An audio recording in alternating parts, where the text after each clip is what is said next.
السلام يا دراويش دمانتين روين يا مدريال kulamada noocan inaynu isugu nimaadno waxay dhiirigelin u tahay qalbiyo badan oo aaminay inaan dhulbaanta waxba noqon karin isu imaan karin tashan karin maantana kulay wadankeena xaaladda ka taagan maanta laascanadu waa magaalada iyadoo guri walba qori yaalo dhagaxa la tuurayo oo inay yaro gabilayo ka yimi burco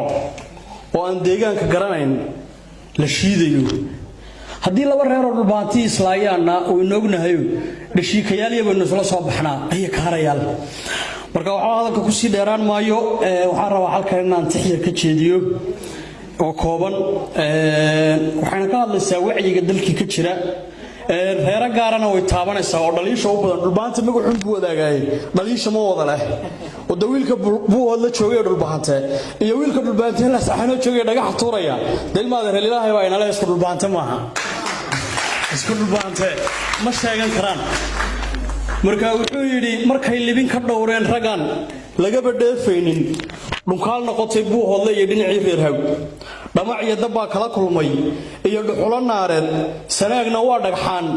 iyo dhiraan cunaha dhaafayne dhamac iyo dhahar iyo in badan lagu degdego warandhanaanay dhahar iyo in badan lagu degdego warandhanaanay dhabasa gobolka Sool baa noqday dhul la soo maro maxamuud garaad oo dhan oo dhumuc ilaahsiiyay dharaar iyo laba waxa qabsaday reer dhigooda jeegaantuna ma dhalin lamana dhalan ma dhaxlaaniine dib horota iyo SNM lama lahayn dheef dambootini afhayeenadoodii wata jeel la dhigayaaye cabdikariin oo xabsiga loogu riday waa dhafoormudis warbaanshu way noognahay oo qarniga maanta 2007 wiilka laascaanood ku dhashay askariga burco u dhashay oo ku dhalay laascaanood hadda waxaan u malaynayaa 10 sano oo hadda soo socota inay laascaanood lagu murmi doonin waxaana soo socoto imaan doonta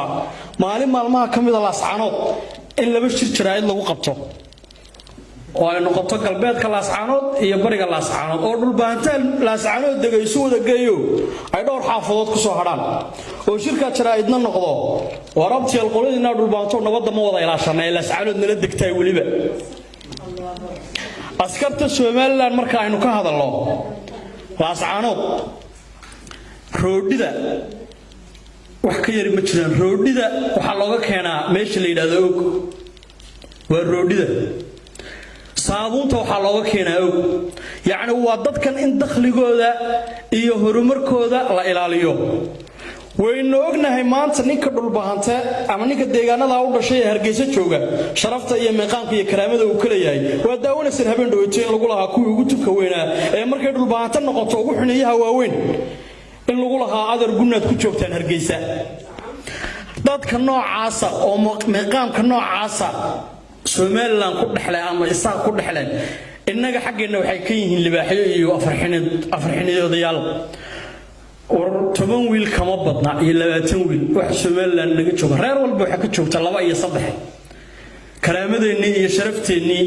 iyo cirdigeeni iyo haweenkeeni iyo uur leen maalin walba xabsiga la geeyo berbera oo lagu xidhana waynu daawanayna halkan laba fariimood baan rabaa inaan ka diro oo reer laascaanood ku socota waliba 3 mid dhalinyarada ku socota 20 jirka laascaanood jooga ee dhagaxa tuurayado gurigiisa qori yaalo horta waxa la xiniyaa lagu qabay dhagaxa iska daayo qoriga qaabo fariina culimadan u diraya culimada reer laascaanood waxaan u dirayaa walbal culimay idinka diinta dadka u haya waxa noo sheegtaan meelay diinta kaga jirto dad aan maamul aysan waxba ka dhisan oo aysan samaysan inuu khasab kula joogo bal diintu waxay ka qabtana bal noo soo sheega fariintaasina culimada ku socota fariintayda u dambaysa waxaan leeyahay nimanka garaadada sheegta dhulbaanta idinka halka dhigay idinka gabay idinka ka garowo joogiyo ka Hargeysa joogiyo meel walba joogo idinka shaambada siiya dhulbaantana ismahayee dhowrkiina nin baa ishaya dhulbaantana